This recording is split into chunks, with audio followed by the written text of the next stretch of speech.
To begin tonight, I would like you all to turn to Leviticus chapter 19. I'm going to read verse 18. This is, in context, this is God giving the law to these people, okay?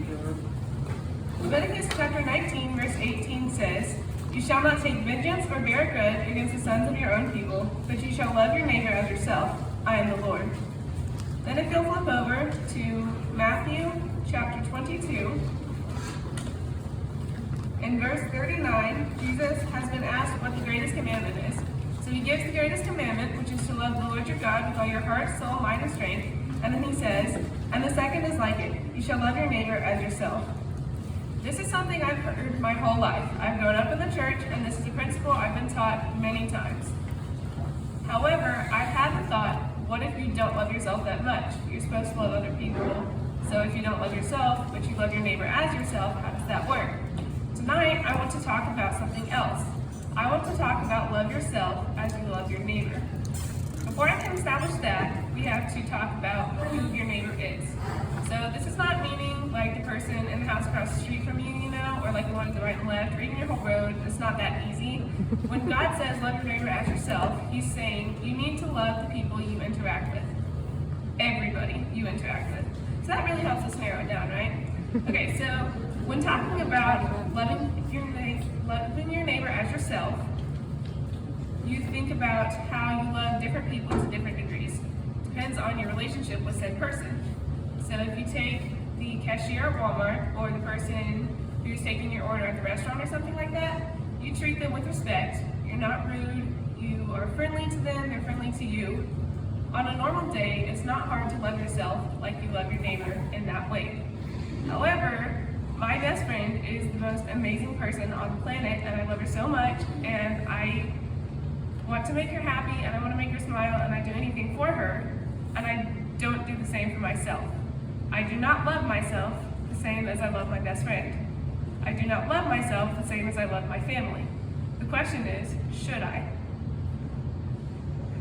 I could take the time here to pause and to list everything that I don't like about myself. I don't need that, and you guys don't need that, so I'm not going to do that. But it's a relatively easy task, and if I asked all of you to, I'm sure everybody could come up with a list of things that they don't like about themselves. Especially for females, 80 to 90% with input from a mental health professional of what we would write down on a list of things we don't like about ourselves would be about our physical appearance. Our culture today is pushing physical appearance so much. Even growing up in the church in a safe environment is still ingrained in us because of that. If I asked you to come up with a list of things that you do like about yourself, would that be a lot harder than coming up with a list of things you don't like about yourself? I know I would have a harder time with that. However, if we think about what really matters, what if we were asked to come up with a list of what God likes about us? Before writing this, that was not something I had ever considered, which is not good because God's opinion of me matters so much more than anybody else's. So why did I not consider his when I think frequently about what other people think about me? Everything that I could put on that list of things that I don't like about myself was given to me by God, okay? Everything about me, everything he put into my life to give me the influences to make me who I am, it all comes from him. He knew the struggles I would have, he knew the strengths I would have. So think about, especially to moms, okay, but I'm a sister, I've done it, I've been there. If you are making food for your child, right? So you take the time, you plan it out, you prepare the meal, you present them with the food. They're like, I don't want that, no thanks. They're like, come on, I just spent the time to make this for you. But that child doesn't appreciate the thought or the time or the effort that you put into preparing that for them. Don't we do the same thing with God? When we look at ourselves and we say, no, I don't like it. That's the exact same thing that whiny, annoying child does to you when you took that time to prepare something for them. We don't have any right to be that whiny, annoying child to our Heavenly Father. When you go off and you can create a person from dust, and I understand your mom, but carrying a child does not count, okay? From dust, like Adam, when you can create a person like that, then you can complain about the things that you don't like. You didn't make yourself, and it's not fair for you to complain to our God or to yourself or to other people about what you don't like. That's just not that's not in our rights. We don't have the authority to do that. This is hard to wrap your minds around. This is hard to do, hard to follow, hard to listen to. Especially, like I mentioned, in our culture, I'm growing up in a world that encourages me to wear short shorts and crop tops that show off my midriff. I'm supposed to have long tan legs. That's not happening. I'm quite short, okay? You're supposed to have a flat stomach but big breasts. You're supposed to be sexy.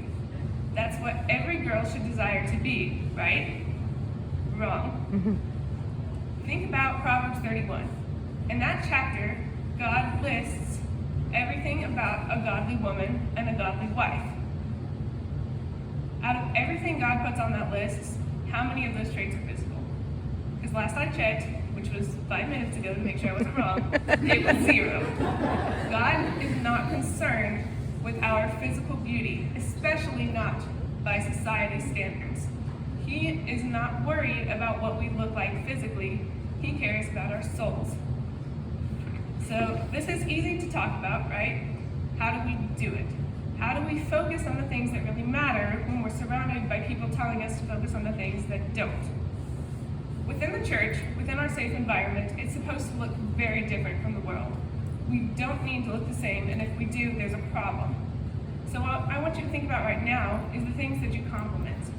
When you see your friend, you can say, hey, I like your dress, or your hair looks nice. There's nothing wrong with that, but we need to compliment character also. Because when we don't compliment character, when we only compliment the outward things, the same things that the world does, we're saying the same thing that the world is, which is that your physical beauty matters more than your character. That's not what God says, and that's not what we should say either. God cares about our character, as we can see in Proverbs 31. So we need to compliment character as well as beauty. It's good to be confident, right? It's good to build up other people's confidence, but if you get a compliment about your character or your personality, isn't that so much more meaningful than getting a compliment about your dress or the way you fix up your hair that day? We have to think about what really matters, especially when thinking about it from God's perspective. What does He care about? Because that's what I should care about. If we focus on the exact same things as the world does, we're going to look the exact same, which is not what we're doing. The church, the Greek word is ekklesia, which is called out.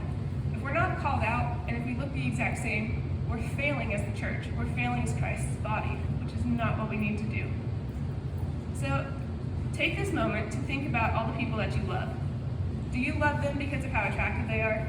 How beautiful they are? No. If you do, that's a whole other issue that we're not getting into tonight, okay? If your love for other people is not dependent on their beauty, why is your love for yourself? God has called us to a different standard, one that we can see in Proverbs 31. If we hold ourselves to God's standard as opposed to the world's standard, we'll be a lot happier. You need to focus on increasing those traits that God cares about, those traits that matter in your own life, as opposed to the traits that the world thinks are good. You have to take the time to pray about it. If you want to do that, you need to study what those traits are, right? You have to know what God wants to be able to add it into your life.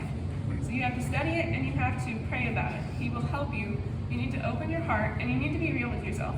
You have to just tell yourself, okay, what matters and what am I focusing on? What am I putting time and effort to that is futile? It doesn't matter. It's superficial and it's insignificant. And I need to get rid of it and spend those efforts that I'm putting here elsewhere on something that really matters. If you need to, okay, I'm a list person, right? I like lists. So if you need to, make a list of all those traits that you need to add that God mentions in Proverbs 31 and elsewhere. That's not the only passage that we have, okay? Make a list of what matters. If you need to, make a list of what doesn't matter. But you need to take the time, focus on one at a time if you need to, do more than one. The method doesn't matter, it's just the application, okay? Focus on more than one or just one at a time, pray about it, and ask God for help. Ask your sisters for help because He's given us our church family for a reason. We build each other up and we support each other. So ask your sisters for help to balance it out. Ask God for help because He'll show you what really matters. But I'm going to borrow a phrase from Miss Erin because I've known Miss Erin a long time and she's taught me a lot. So this is your I.O. God, okay? If you only get one thing, it's a weird acronym, but it helps you remember it because it's weird, all right? So your I.O. God right here. If the Almighty, omniscient God Since the Almighty, omniscient God thinks that I am worth loving, I have no right to tell myself that I'm not. Since the Almighty, omniscient God thinks that you are worth loving, you have no right to tell yourself that you're not. Thank you.